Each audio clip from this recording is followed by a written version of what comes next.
سن 15 ہجری کے اندر، یعنی حضرت عمر کے زمانے ہی میں، سن 15 ہجری کے اندر، غور سے سنیے غور سے، سن 15 ہجری کے اندر حضرت عمر رضی اللہ تعالیٰ عنہ کے دور میں بحرین کے گورنر حضرت حکم ابن ابی العاص، ان کے بھائی عثمان ابن ابی العاص، ان کے بھائی حضرت مغیرہ ابن ابی العاص، یہ سارے کے سارے لوگ ایک لشکر لے کر کے سندھ پر آتے اور بھروچ تک آ جاتے۔ کب آئے ہیں یہ؟ سن 15 کے اندر۔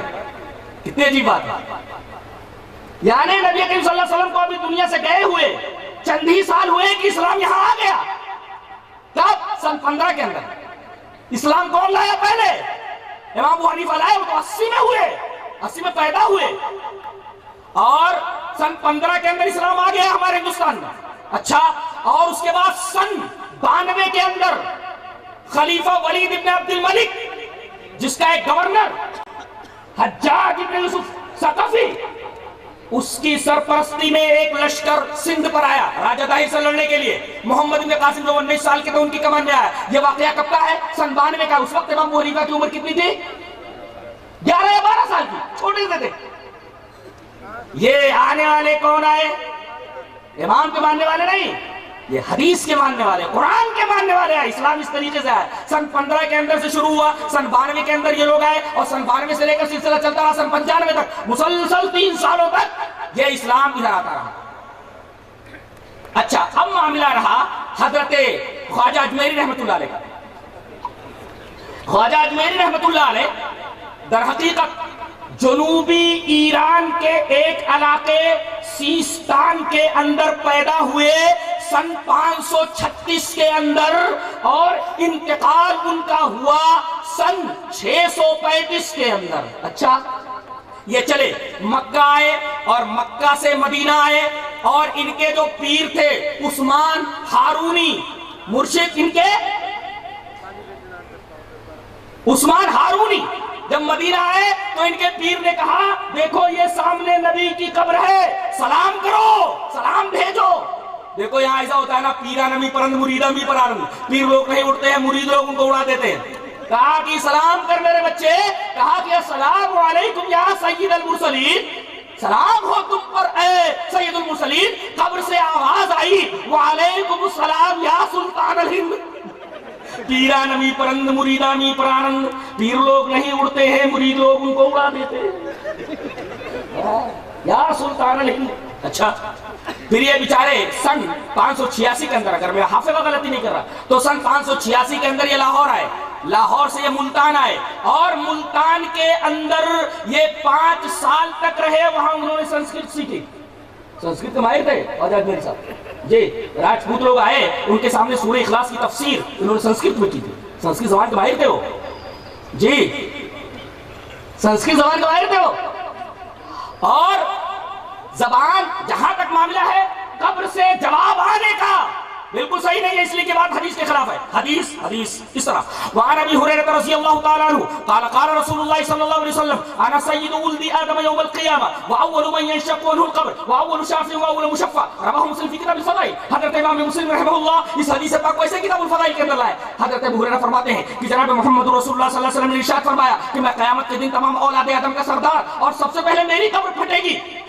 اس کا مطلب قیامت سے پہلے، سورہ اسرافیل سے پہلے آپ کی قبر پھٹے گی ہی نہیں، اور جب قبر پھٹے گی ہی نہیں تو جواب باہر آنے کا سوال ہی پیدا نہیں ہوتا۔ لہذا حدیث پاک سے ثابت ہوا کہ یہ کہانی بنا لی گئی ہے، پیرا نمی پرند مریدہ می پرانند، پیر لوگ نہیں اڑتے ہیں، مرید لوگ ان کو اڑا دیتے ہیں۔ اور غزنی آئے، غزنی میں بتایا جاتا ہے کہ ان کو خواب دکھایا گیا، نبی کریم صلی اللہ علیہ وسلم خواب میں آئے، یہ بھی بالکل جھوٹی باتیں ہیں، غلط باتیں۔ تو کہا گیا کہ آپ ہندوستان جائیے، آپ ہندوستان آئے، دلی آئے، اس وقت پرتھوی راج جو ہے یہاں کا حکمراں تھا، اس سے ملاقات کی، اور انہوں نے اجمیر کو اپنی دعوت و تبلیغ کا مرکز بنایا، اور آج وہی وہ آسودہ خاک ہیں۔ انہوں نے یہ نہیں کہا تھا کہ میرے مرنے کے بعد میری قبر پکی بنا لینا اور میری پوجا کرنا جی، اگر وہ راجپوتوں کو ان کے دربار میں ان کے پاس آتے ہیں وہ تو سورہ اخلاص کی تفسیر کرتے ہیں، وہ سورہ اخلاص پوری کی پوری توحید کے اوپر ہے، سورہ اخلاص کی تفسیر وہ سنسکرت کے اندر بیان کرتے، تو کیسے کہہ سکتے کہ میرے مرنے کے بعد تم مجھے کارساز بنا لینا اور مجھے مشکل کشا مان لینا، مجھ سے درخواست کرنا میری بگڑی بنا دینا، یہ کیسے سکتا؟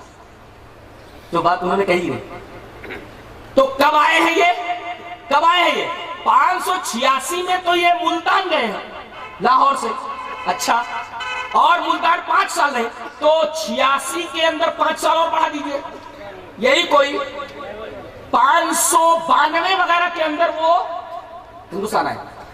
نبی کریم صلی اللہ علیہ وسلم کے 500 سال بعد. اور اسلام کو پہنچا ہے سن 15 کے اندر آ گیا تھا، صحابی آ گئے تھے. اور یہی نہیں بلکہ محمد بن قاسم آ گئے تھے سن 92 کے اندر جی، اور 3 سال تک ادھر ہی رہے. اور ایک واقعہ بیان کر کے میں بات کو ختم کروں گا. آپ حافظ عماد الدین ابن کثیر کی البدایہ والنہایہ پڑھیے، اور ابھی میرے عزیز عبدالغفار نے اس کو ویکیپیڈیا سے نکالا، جو کہ مستند انسائکلوپیڈیا ہے، اس کے اندر نکالا. تو اس کے اندر یہ لکھا ہوا ہے کہ معجزہ شق القمر، نظر ابن حارث آیا، عاص ابن وائل سہمی آیا، ابو جہل آیا اور کہا کہ اے محمد، اگر تم کہتے ہو صلی اللہ علیہ وسلم، اگر تم کہتے ہو کہ تم نبی ہو تو یہ چاند چودھری کا چمک رہا ہے، اس کو 2 ٹکڑے کر کے بتاؤ. نبی کریم صلی اللہ علیہ وسلم نے اپنی انگشت مبارک چاند کی طرف اٹھائی، چاند 2 ٹکڑے ہو کر کے، ایک ٹکڑا جبل ابو قبیس پر، ایک ٹکڑا جبل قیقان کے اوپر ٹھہر گیا. اس کے بعد بھی ایمان نہیں لائے.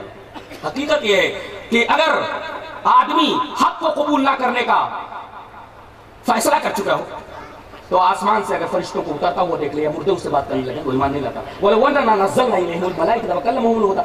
اگر آدمی حق کو نہ قبول کرنے کا ذہنی فیصلہ کر چکا ہو تو اگر وہ آسمان سے فرشتوں کو اترتا ہوا دیکھ لے یا مردے اس سے بات کرنے لگے تو وہ ایمان نہیں لاتا. لا یؤمن، ایمان نہیں لاتا. جی، تو جب یہ چاند 2 ٹکڑے ہوا جی، اس وقت کیرالہ میں ایک جگہ کا نام ہے کوڈنگلور، نا کوڈنگلر، ایسا کچھ نام، کوڈنگلر نام اس کا. وہاں ایک راجہ تھا چیرامن پیرومل جی، اور ان کے خاندان کے ابھی ایک صاحب موجود ہیں، ان کی تصویر بھی موجود ہے انٹرنیٹ کے اوپر، دیکھ لیجئے آپ، وہ بھی مسلمان ہو چکے تھے. وہ اسی خاندان کے ہیں اور اس مسجد کی تولیت انہی کے ہاتھ میں جی. تو یہ راجہ اپنی بیوی کے ساتھ، ماں زوجتہ ہی، اپنی بیوی کے ساتھ یہ محل کی چھت کے اوپر گھوم رہا تھا. اچانک اس کی نگاہ گئی آسمان کے اوپر، دیکھا کہ چاند 2 ٹکڑے ہو کر ادھر ادھر ہو گیا. بڑا حیرت زدہ ہوا اور پھر اس نے تفتیش کی. پتا چلا کہ ایک نبی مکہ کے اندر ظاہر ہوئے ہیں اور اپنے آپ کو اللہ کا نبی کہتے ہیں. فوراً صاف آرائیہ مکہ کی طرف سفر کیا. وہ آئے، ایمان لائے. نبی کریم صلی اللہ علیہ وسلم نے ان کا نام عبد الرحمن رکھا. واپس جب ہوئے عدن کے مقام پر، عدن کی بندرگاہ کے اوپر بیمار ہوئے اور انتقال کرنے سے پہلے ان کے ساتھ جو ایک صحابی تھے جن کا نام مالک ابن دینار ہے، مالک ابن دینار کی قبر یہ منگلور کے کہیں آس پاس ان کی قبر موجود ہے. وہ ان کو بھیجا اور کہا کہ میری قوم کے پاس میرا یہ خط لے کر کے جاؤ.